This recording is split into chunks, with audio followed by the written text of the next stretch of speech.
আসসালামু আলাইকুম। ভিডিওটি ভালো লাগলে লাইক, কমেন্ট এবং শেয়ার করুন। নিয়মিত ইসলামিক লেকচার দেখতে চ্যানেলটি সাবস্ক্রাইব করুন। আল্লাহ আমাদের সবাইকে কুরআন ও সুন্নাহ অনুযায়ী জীবন গড়ার তৌফিক দান করুন, আমিন। দুনিয়ার সমস্ত পয়গম্বর অত্যাচারিত হলেন, শুধু তাই নয়, বিশ্ব নবী আখিরি জামানার পয়গম্বর নবী মুহাম্মদ রাসূলুল্লাহ সাল্লাল্লাহু আলাইহি ওয়াসাল্লাম জাতির কাছে আসলেন। তিনি এসে বললেন, ইয়া আইয়ুহান নাস কুলু লা ইলাহা ইল্লাল্লাহ। প্রথম দাওয়াত। রাসূলুল্লাহ বলছেন, ও জাতি, বিশ্বের মানব গোষ্ঠী, যদি মুক্তি পেতে চাও, নাজাত পেতে চাও, উচ্চারণ করো, বিশ্বাস করো, আমল করো, বলো লা ইলাহা ইল্লাল্লাহ, লা ইলাহা ইল্লাল্লাহ মুহাম্মাদুর রাসূলুল্লাহ। আবু জাহেল বুঝছিল কলেমার অর্থ। প্রথমে তারা চেষ্টা করলো যে একটু দেখি নরম নরম ভাবে হয় নাকি। চলে গেল আবু তালেবের কাছে, আসে না হাদিসে, বললো, আবু তালেব, তুমি তো কুরাইশদের নেতা, তোমার ভাইয়ের ছেলে কয়টাই কি? কি আশ্চর্যজনক কথা! লা ইলাহা ইল্লাল্লাহ, আল্লাহ ছাড়া কোনো ইলাহ নাই, তা আমরা করব কি? তোমার ভাতিজাকে বুঝাও লা ইলাহা ইল্লাল্লাহর দাওয়াত বন্ধ করে দিক, এর বিনিময়ে টাকা লাগে টাকা দেব, সোনা লাগে সোনা দেব, যত সুন্দরী মেয়ে চায় তাও দেব, নেতৃত্ব চায় তাও দেব, তবু যেন কালেমার দাওয়াত না দেয়। আসিনে কা হাদিসে আছে কিনা? নবীজি যখন বাড়ি ফিরলেন, চাচা আবু তালেব নিজের কলিজার টুকরা সন্তান হযরত জাফর আলীর চাইতে তিনি ভালোবাসতেন কলিজার মতো করে মুহাম্মদ সাল্লাল্লাহু আলাইহি ওয়াসাল্লামকে। বলছে, বাবা, এমন কথা কেন বলো যাতে লোকেরা খেপে যায়? এই কথাগুলি বলো না, ওরা আমার কাছে এই সব প্রস্তাব দিয়ে গিয়েছে। আমার নবী বলেন, ও আমার চাচা আবু তালেব, প্রস্তাবকারীদেরকে শুনিয়ে দিন। হুজুরের সাথে তখন অনেক লোকজন নাকি, অনেক অস্ত্রপাতি, কিচ্ছু নাই, আল্লাহর শক্তি ছাড়া কিছুই না। আমার নবী বলেন, ও আমার চাচা আবু তালেব, প্রস্তাবকারীদেরকে শুনিয়ে দেন, যেটা দেওয়া সম্ভব সেটা তো দূরের কথা, যেটা দেওয়া সম্ভব নয় তাও যদি তারা দিতে পারে আমারে, যেমন আকাশের সূর্যটা ধরে এনে ওরা যদি আমার ডান হাতে তুলে দেয়, আকাশের পূর্ণিমার চাঁদটা ধরে যদি বাম হাতে আমার তুলে দেয়, এর বিনিময়ে এক মুহূর্তের জন্য তাওহীদের দাওয়াত আমি বন্ধ করে দেব না। সুবহানাল্লাহ। রাসূল করিম সাল্লাল্লাহু আলাইহি ওয়াসাল্লাম তাদের এই প্রস্তাবকে যখন গ্রহণ করলো না, কাফেরেরা বুঝলো, আমি আগেই বলেছি 3 শ্রেণীর লোক বাধা দিয়েছে। কয় শ্রেণী? প্রথম শ্রেণী কি? রাষ্ট্র শক্তি, তাদের হাতে অস্ত্রপাতি তো খুব শক্তি, আর যারা একবার ক্ষমতায় যায় ওরা মনে করে এই ক্ষমতা থেকে আমাদেরকে কেউ নামাইতে পারবে না। ক্ষমতায় গিয়ে মনে করে চিরকাল ক্ষমতায় থাকবো। ভারতের প্রধানমন্ত্রী পণ্ডিত জওয়াহরলাল নেহেরু রাঁচি পাগলাগারদে গিয়েছেন, মেন্টাল হসপিটাল। পাগলেরা নেহেরুকে দেখে আশ্চর্য হয়ে গেছে, এত সুন্দর মানুষ, মাথায় কিস্তি টুপি, গায়ে শেরওয়ানি, মুসলমানি ড্রেসই আলাদা, যদিও তিনি হিন্দু ছিলেন, পরেছেন মুসলমানি ড্রেস। শেরওয়ানি কাদের পোশাক? কাদের পোশাক? হাতে ছড়ি নিয়ে হাঁটা, স্টাইল করে, সুন্দর পাজামা, সুন্দর টুপি, সুন্দর সাজসজ্জা করে, মুসলমানদের ড্রেস। এই ড্রেস পরে তিনি গিয়েছেন, সবসময় যে ড্রেস তিনি পরতেন। পাগলেরা জিজ্ঞেস করছে, তুমি কে গো? উনি বলছেন, আমারে চেনো নাই? আমি ভারতের প্রধানমন্ত্রী পণ্ডিত জওয়াহরলাল নেহেরু। পাগলেরা বলছে, ও সেই কথা, আমরাও যখন হসপিটালে আসছিলাম এই তোমার মতো লম্বা লম্বা কথা আমরাও বলছি, থাকো আমাদের সাথে কিছুদিন, তোমার মাথাও ঠান্ডা হয়ে যাবে। ক্ষমতায় যারা থাকে, ক্ষমতার মোহে চতুর্দিকে অন্ধকার দেখে, মনে করে আমার পতন আর হবে না। কিন্তু তোমাকে বধিবে যে গোকুলে বাড়ি শেষে। গাড়ির চাকা সব সময় উপরে থাকে না, গাড়ির চাকা সব সময় উপরে থাকলে গাড়ি তো চলবেই না, গাড়ির চাকা ঘোরে বলেই তো গাড়ি চলে। সুতরাং এই উপরে তোমার চাকা উপরে এখন আছে বলে তোমার দলের চাকা উপরে আছে বলে যারা মানুষের উপরে জুলুম করছো, আলেমদেরকে ধরতেছো, মুসল্লিদেরকে ধরে ধরে জেলে ঢুকাচ্ছ, সময় আসবে এমন ইন্দুরের গর্ত অপমানা পালাবার জন্য। হযরত সুমাইয়া রাদিয়াল্লাহু তাআলা আনহা কি নির্মম ভাবে, নিষ্ঠুর ভাবে তাকে শহীদ করা হলো। খাব্বাব, হুবাইব, বিল্ডিং, ইমারত, দালান থেকে শিক্ষা গ্রহণ করুন। এই যেটা দালান আছে না পাশে, দেখতে পাচ্ছেন? এই দালান কি দিয়ে তৈরি করা হয়েছে বলেন? ইট। সমস্ত ইটেরা যদি ধর্মঘট করত, আমরা কেউ মাটির তলায় যাব না, কেউ আমরা আগুনে পুড়ে ঝামা হব না, পিক হব না, কেউ আমরা টুকরা টুকরা হব না, সবাই থাকবো উপরে উপরে, তাহলে কি দালান হইতো নাকি? এই বিল্ডিং নির্মাণ করতে গিয়া ইটের যে স্যাক্রিফাইস, হাজার হাজার ইটকে পিক হতে হয়েছে, পুড়ে যেতে হয়েছে, খোয়া হতে হয়েছে, ভেঙে টুকরা টুকরা হয়ে 50 ফিট মাটির নিচে যেতে হয়েছে, তারপরে ইমারত গঠন হয়েছে, সুন্দর দালান তৈরি হয়েছে। যারা ইসলামী শাসন চান, আল্লাহর দ্বীনকে বিজয়ী দেখতে চান, তাদেরকে অসংখ্য মানুষকে পোড়াইটের মতো জেলখানায় পুড়ে পুড়ে মরতে হবে, অসংখ্য মানুষকে ফাঁসি হবে, গায়ের রক্ত দিতে হবে, শহীদ হতে হবে, তারপরে ইসলামের ইমারতটা কায়েম হয়ে যাবে। শায়ের কবি কি সুন্দর করে বলছেন, কবি সুন্দর করে বলছেন, ये शहादत गाहे उल्फत में कदम रखना, ये शहादत गाहे उल्फत में कदम रखना, लोग समझते हैं आसा है मुसलमान होना। মানুষেরা মনে করে মুসলমান হওয়া খুব সহজ জিনিস। না, মুসলমান হওয়ার অর্থ হলো শাহাদাতের ঈদগাহে শামিল হয়ে যাওয়া।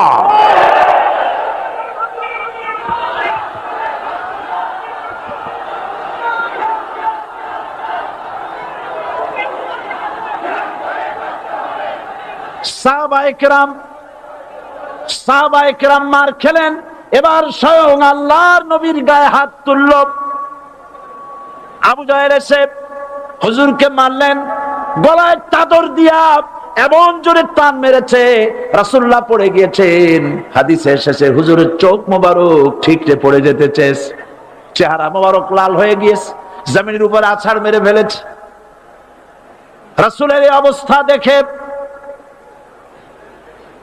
হযরতে হামজা তখনও কাফের ছিলেন, শিকার থেকে এসে তিনি এই দৃশ্য দেখলেন, দাসীর মুখে শুনলেন, ছুটে চলে গেলেন আবু জাহেলের বাড়িতে। যায় বলে, আবু জাহেল রে, তুই মুহাম্মদ সাল্লাল্লাহু আলাইহি ওয়াসাল্লাম মেরেছিস, বল কেন মারলি?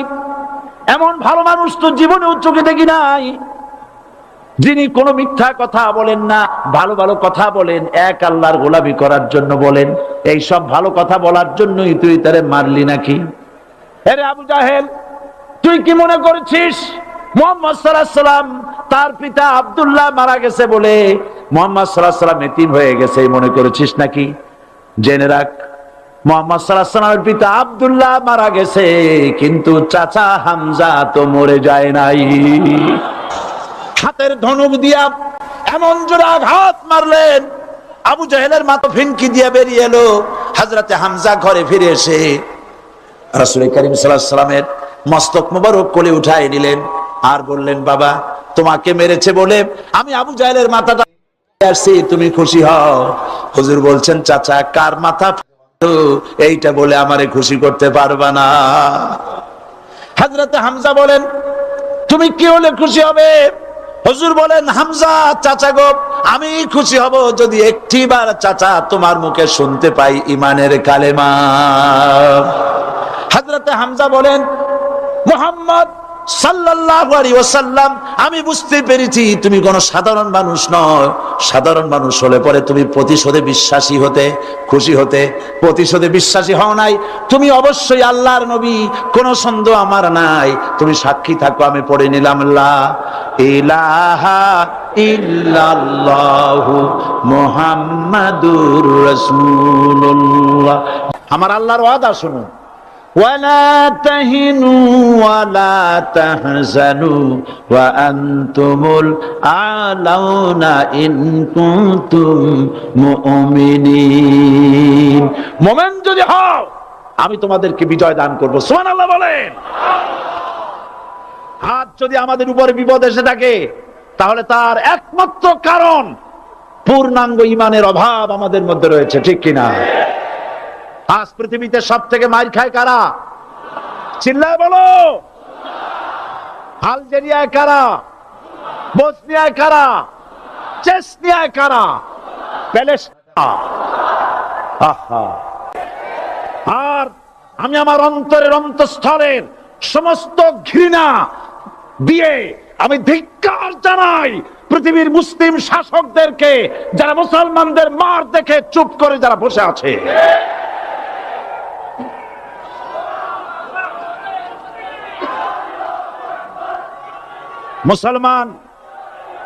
মুসলমান যদি মুসলমানের মতো হয় 10 জন যথেষ্ট। কয়জন যথেষ্ট? কোথায় আছে কথা? আল্লাহ পাক কোরআন শরীফের মধ্যে বলেছেন, একজন যদি হও ইমানদার মুত্তাকি 10 জনের উপরে বিজয়ী হবে। 10 জন যদি হও 100-এর উপরে বিজয়ী হবে।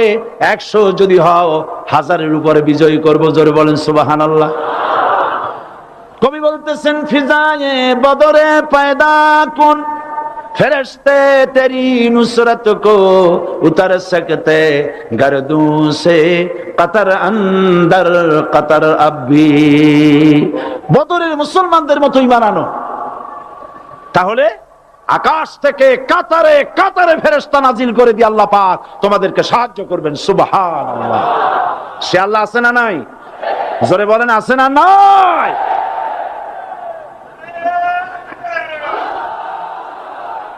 সেই আল্লাহ রাব্বুল আলামিন কোরআনে কারীমের ভিতরে আয়াতুল কুরসির মধ্যে বলে দিয়েছেন, আল্লাহু লা ইলাহা ইল্লা হুয়াল হাইয়ুল কাইয়্যুম। প্রাণ খুলে সবাই পড়েন, বসা মানুষ, দাঁড়ানো মানুষ। আল্লাহু লা ইলাহা ইল্লা হুয়াল হাইয়ুল কাইয়্যুম। আল্লাহ রাব্বুল আলামিন, তিনি ছাড়া কোনো ইলাহ নাই, তিনি সার্বভৌমত্বের মালিক, কেউ নাই আল্লাহ ছাড়া। এই কথা মানুষকে ঘোষণা করতে হবে। বাধা, এই কথা বললেই বাধা দেবে কয় শ্রেণীর লোক? 3 শ্রেণী। প্রথম শ্রেণী হচ্ছে কে? রাষ্ট্রশক্তি। আজও তারা বাধা দিচ্ছে। আল্লাহর আইন দিয়ে দেশ চালাও, তারা তাদের মন মর্জি মোতাবেক আইন দিয়ে দেশ চালাবে। আল্লাহ পাক বলছেন, আলা আলাহুল খালকু ওয়াল আমরু।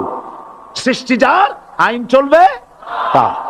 কারো বাবার আইন চলতে পারে না, নিজেদের তৈরি করা আইন চলবে না। ইনিল হুকমু ইল্লা লিল্লাহ। একমাত্র আইন চলবে কার? এই আইন রাসূল করিম সাল্লাল্লাহু আলাইহি ওয়াসাল্লাম মদিনায় কোরআন দিয়ে প্রতিষ্ঠিত করেছিলেন। আল্লাহর বিধান, আল্লাহর সার্বভৌমত্ব কায়েম করেছিলেন। কোরআন সংবিধান হলো, চুরি বন্ধ হলো, ডাকাতি বন্ধ হলো, জেনা বন্ধ হলো, হত্যা বন্ধ হলো, ধর্ষণ বন্ধ হলো, সব কিছু বন্ধ হয়ে গিয়ে মুসলমানেরা শান্তি লাভ করলো, পৃথিবীর মানুষ শান্তি লাভ করলো। সুবহানাল্লাহ বিহামদিহি। আজ মুসলমানেরা শত্রু চেনে না, বন্ধু চেনে না। বন্ধুকে বানায়েছে শত্রু, শত্রুকে বানায়েছে বন্ধু। কে বন্ধু কে শত্রু চিনাই দিবেন কে? আল্লাহ। বলেন, কে দিবেন? আল্লাহ রাব্বুল আলামিন কোরআনে কারীমের মধ্যে পরিষ্কার করে বলেছেন, লাতাজিদান্না শাদ্দান নাসি আদাওয়াতান লিল্লাযীনা আমানুল ইয়াহুদা ওয়াল্লাযীনা আশরাকু। আল্লাহ পাক বলছেন, হে রাসূল, মানুষের ভিতরে 2টা শ্রেণী মুমিনদের জন্য সব থেকে জঘন্য দুশমন। কয়টা শ্রেণী? 2টা। একটা হলো ইহুদ আর একটা হলো মুশরিক। একটা হলো ইহুদ, একটা হলো মুশরিক। এটা হলো তোমাদের দুশমন। আর আজ আমাদের দেশে, পৃথিবীর বিভিন্ন দেশে মুসলমানেরা মুশরিকদের সঙ্গে সম্প্রীতি বাড়াচ্ছে, মুসলমানদের সাথে শত্রুতা বাড়াচ্ছে। রাসূল করিম সাল্লাল্লাহু আলাইহি ওয়াসাল্লাম কোরআন প্রতিষ্ঠার জন্য আন্দোলন করেছিলেন। আয়াতুল কুরসি আমাদের সে কথাই শিখেছে। আল্লাহ রাব্বুল আলামিন বলেন, আল্লাহু লা ইলাহা ইল্লা হুয়াল হাইয়ুল কাইয়্যুম। প্রাণ খুলে পড়েন, আল্লাহু লা ইলাহা ইল্লা হুয়াল হাইয়ুল কাইয়্যুম। আল্লাহ হচ্ছেন তিনি, যিনি ছাড়া কোনো ইলাহ নাই, আইনদাতা নাই, বিধানদাতা নাই। আমরা মানুষের তৈরি করা আইন মানি না। 12 কোটি মুসলমানের দেশে আইন তৈরি করবে মানুষ, আমরা মানব না। পার্লামেন্টে তৈরি হতে হবে কোরআন দিয়ে, পার্লামেন্টে আইন তৈরি হতে হবে কোরআন দিয়ে। চট্টলার বীর চট্টলার মুসলমানেরা, বীর চট্টলার মুসলমানেরা স্বাধীনতার ঘোষণা, এই চট্টগ্রাম থেকে স্বাধীনতার মহান ঘোষক প্রেসিডেন্ট জিয়াউর রহমান সাহেব দিয়েছিলেন। এই চট্টগ্রাম থেকেই ইসলামী রাষ্ট্রের ঘোষণা হবে।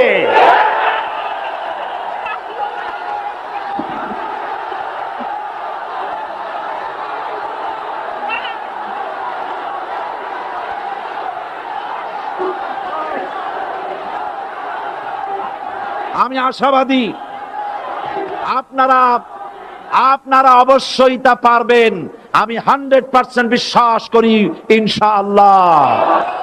কারণ যে ষড়যন্ত্রের মোকাবেলা করে স্থানীয় রাজনৈতিক দলের নেতৃবৃন্দ কোরআনের মাহফিল সিনায় এনেছেন, আমি প্রথম দিনেই বলেছি চট্টগ্রাম তাফসিরুল কোরআন মাহফিল কোন রাজনৈতিক দলের প্রতিনিধিত্ব করে না। এটা কোন জামাত শিবিরের একক সম্পদ নয়, এটা চট্টগ্রামের মুসলমানদের কলিজার টুকরা তাফসীরের মাহফিল।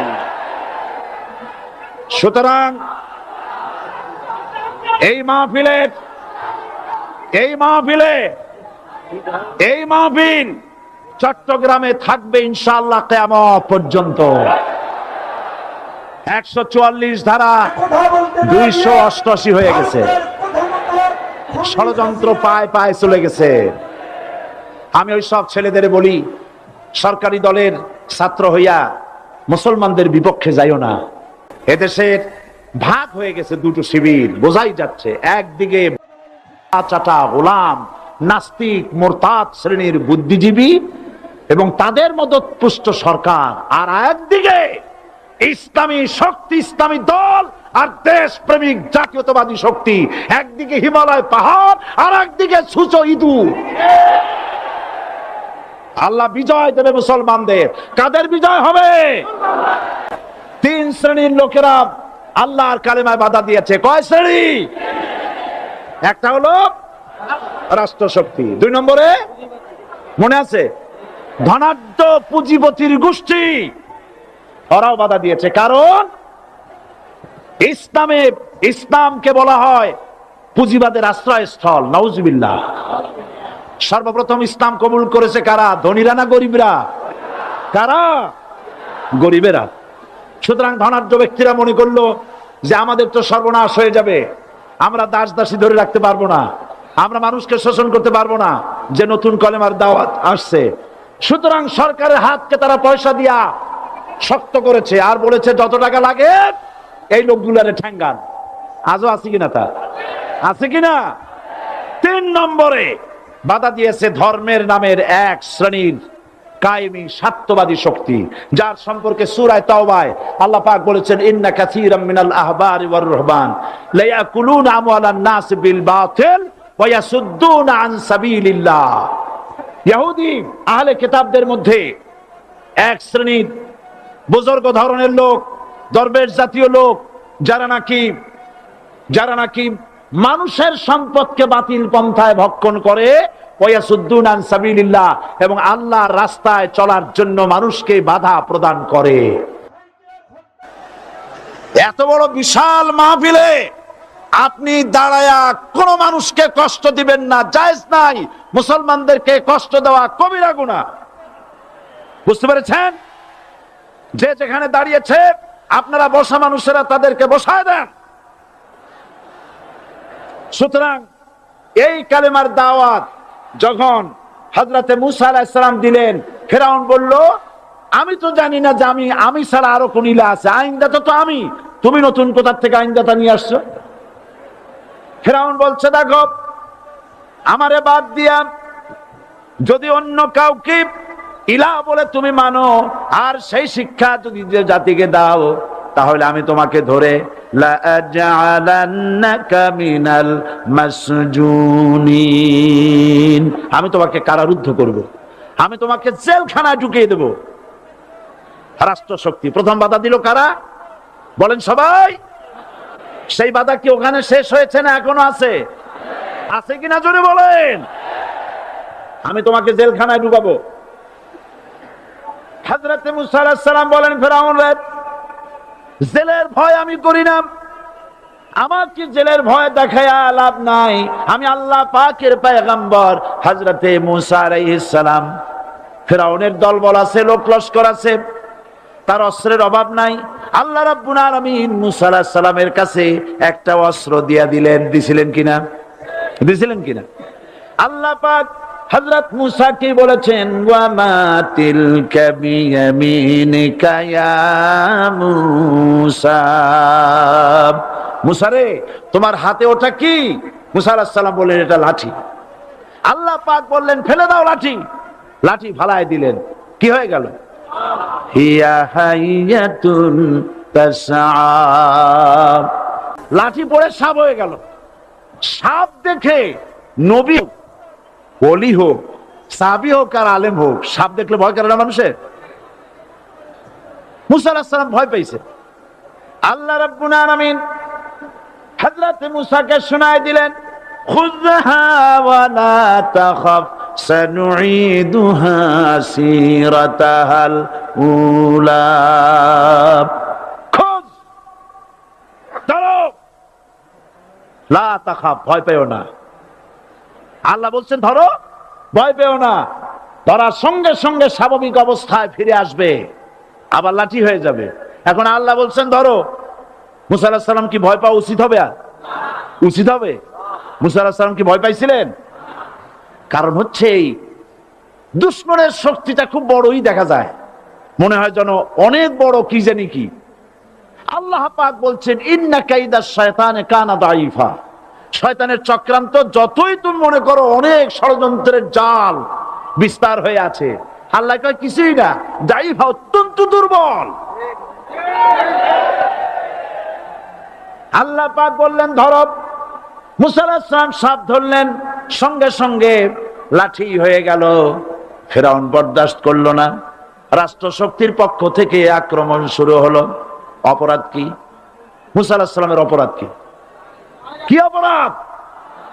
মাশাআল্লাহ, বুঝতে পেরেছেন। অপরাধ হচ্ছে তিনি বলেছেন লা ইলাহা, জোরে বলেন লা ইলাহা ইল্লাল্লাহ। এই কালেমাকে আজ আমরা ভিক্ষার বুলি বানাইছি। এটা হলো সার্বভৌমত্বের বুলি, এটা হচ্ছে আল্লাহ পাকের সার্বভৌমত্বের কথা। আজ আমরা মানুষের কাছে আমরা শুনি, মানুষেরা ভিক্ষা চায়, লা ইলাহা ইল্লাল্লাহ, এক মুঠ চাউল দেন, লা ইলাহা ইল্লাল্লাহ 10 খান পাই দেন। এই হচ্ছে কালেমার জিকির। আবার কেউ কেউ জিকির করতেছে লা ইলাহা আস্তে, ইল্লাল্লাহ জোরে, এমন জোরে কলব সাফ করে, কলব তাতে থাকলেও পারে গেলেও পারে। এই কালেমার জার, এর আঘাত পয়গম্বররা মেরেছেন। হযরতে মুসা আলাইহিস সালাম যখন বলেছেন লা ইলাহা ইল্লাল্লাহ, এই ধাক্কা ফেরাউন বরদাস্ত করতে পারে নাই। দরিয়ায় নীলের ভিতরে আল্লাহ পাক ডুবাই শেষ করে দিয়েছেন, দেন নাই?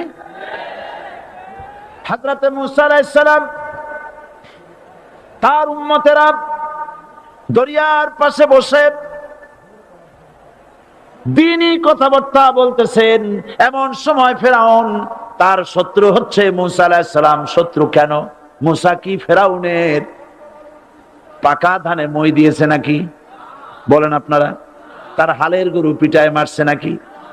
অপরাধ হলো তিনি আল্লাহর জমিনে আল্লাহর আইন প্রতিষ্ঠার কথা বলেছেন।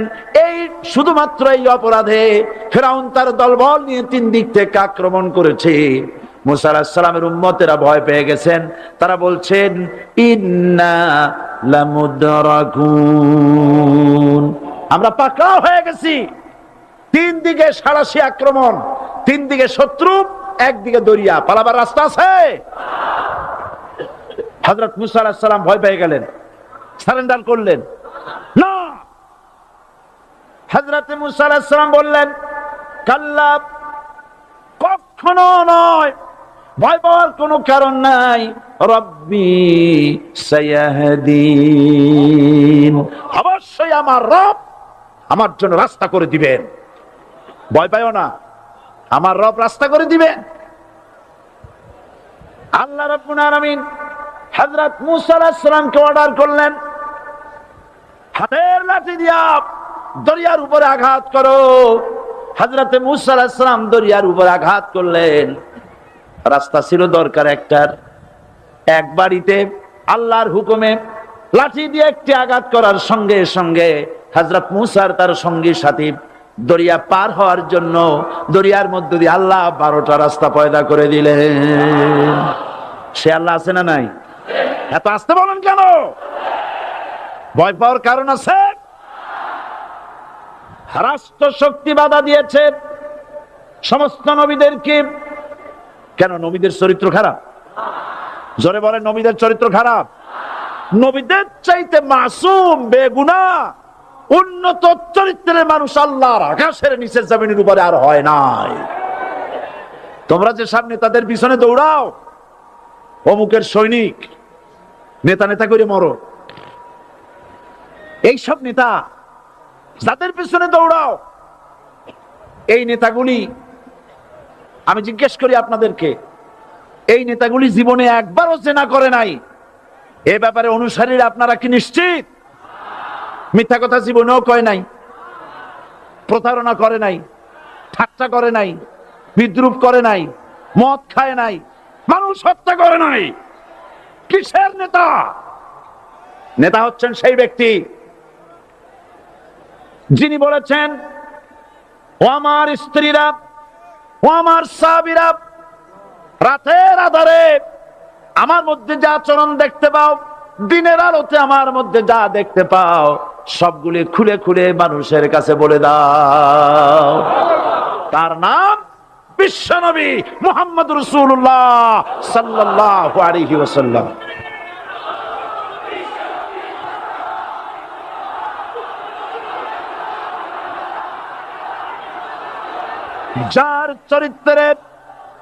যার চরিত্রের সার্টিফিকেট আল্লাহ রাব্বুল আলামিন নিজে দিচ্ছেন, ওয়া ইন্নাকা লাআলা খুলুকিন আযীম। নবী হে, উন্নত চরিত্রের উপরে আপনি প্রতিষ্ঠিত। সুবহানাল্লাহ। কে সার্টিফিকেট দিচ্ছেন? আযীম, আযীম। আরবিতে চওড়াকে বলা হয় আরিদ, গভীরতাকে বলা হয় আমিক। কত প্রশস্ত, যা মাপার কোনো ফিতা নাই, কত গভীর, যা মাপার কোনো যন্ত্র নাই, এইটাকে আরবিতে বলা হয় আজিম। সুবহানাল্লাহ বলতে ইচ্ছা করে না? ও নবী, তোমার চরিত্র এমন যা মাপার মতো যন্ত্র পৃথিবীতে নাই।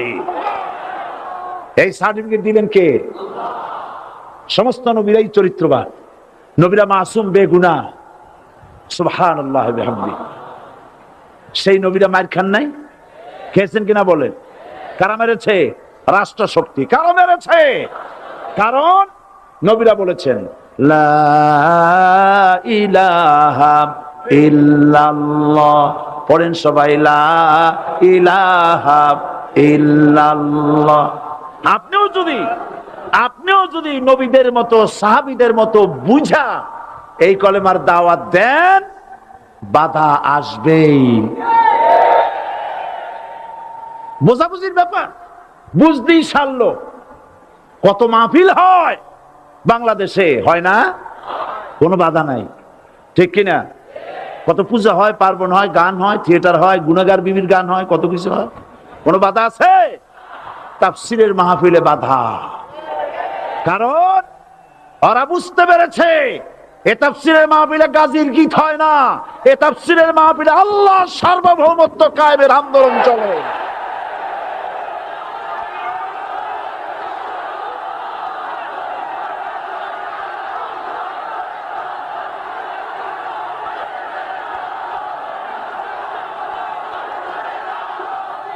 এবার দেখুন, এবার কলেমা বোঝেন, কালেমা বুঝুন।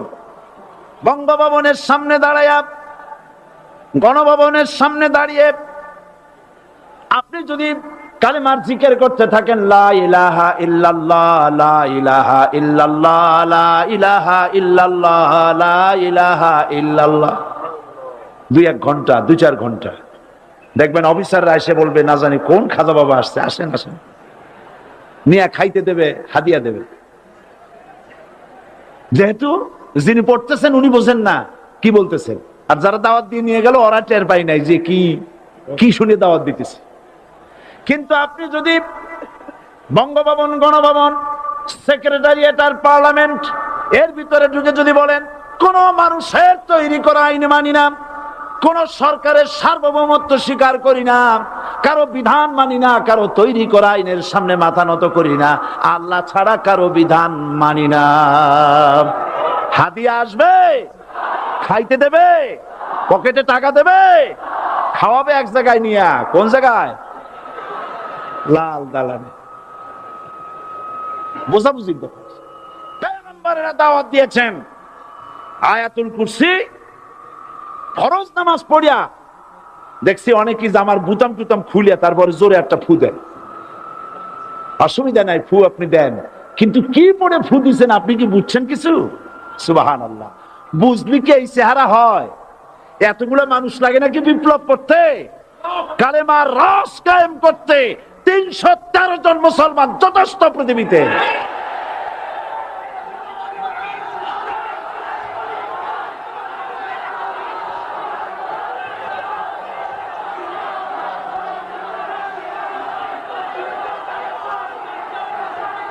আল্লাহ পাক কোরআনে কারীমের মধ্যে আল্লাহ পাক বলেছেন, এমন একজন নবী পাঠাই নাই, ইয়া হাসরাতান আলাল ইবাদ, বান্দার উপরে আফসোস। আহারে, কে বলতেছেন? আমার আল্লাহ। বলেন আমার আল্লাহ। তিনি আফসোস করছেন, আফসোস একজন পয়গম্বর এমন পাঠাইলাম না, একজন রাসূল পাঠাইলাম না যার সাথে এরা ঠাট্টা করে নাই, বিদ্রুপ করে নাই, পাগল বলে নাই, মারে নাই। আহা, অপরাধ আল্লাহর সার্বভৌমত্ব প্রতিষ্ঠার অপরাধ। হযরত ইব্রাহিম আলাইহিস সালাম তিনি যখন এই কালেমার দাওয়াত দিয়েছেন নমরুদের বিরুদ্ধে, নমরুদ বলেছে, মান আসাদ্দু মিন্না কুওয়া, আমার চাইতে শক্তিশালী আর কে আছে? আনা রব্বুকুমুল আলা, আমি তোমাদের বড় প্রভু। নাউজুবিল্লাহ। কই থেকে একটা তুমি বলছো লা ইলাহা ইল্লাল্লাহ, আমি তো ইলাহ। হযরত ইব্রাহিম আলাইহিস সালামকে কালেমার দাওয়াত পেশ করার অপরাধে অগ্নিকুণ্ডের ভিতরে ফালাবার ব্যবস্থা হয়ে গেছে। আল্লাহ পাক সব ঘটনা কোরআনে বলে দিয়েছেন কিনা বলেন? কেন বললেন এই সমস্ত কথা? এই জন্য বলেছেন, ফেরাউন মরে যাবে, নমরুদ মরে যাবে, কিন্তু তাদের প্রেতাত্মারা যুগে যুগে তারা বেঁচে থাকবে। আগুনের ভিতরে ফালাবার ব্যবস্থা হয়েছে। আল্লাহ পাক বলে দিয়েছেন, আমার রাস্তায় যদি চেষ্টা করো, জিহাদ করো, আমার সাহায্য তোমরা পাবে। ওয়া কানা হাক্কান আলাইনা নাসরুল মুমিনিন, মুমিনদেরকে সাহায্য করা। বাংলাদেশে কোরআনের রাজ কায়েম হোক, তাকে আপনারা চান? কারা কারা চান? দু হাত উঁচু করে দেখান। দাঁড়াবেন না, দাঁড়াবেন না।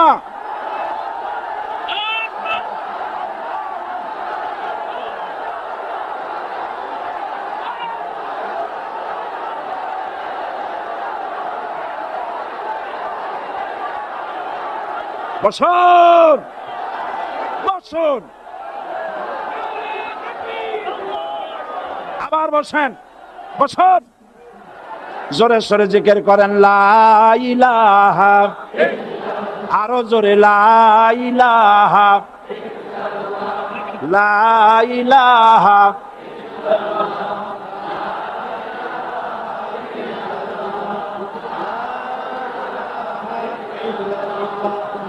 লা ইলাহা ইল্লাল্লাহ লা ইলাহা লা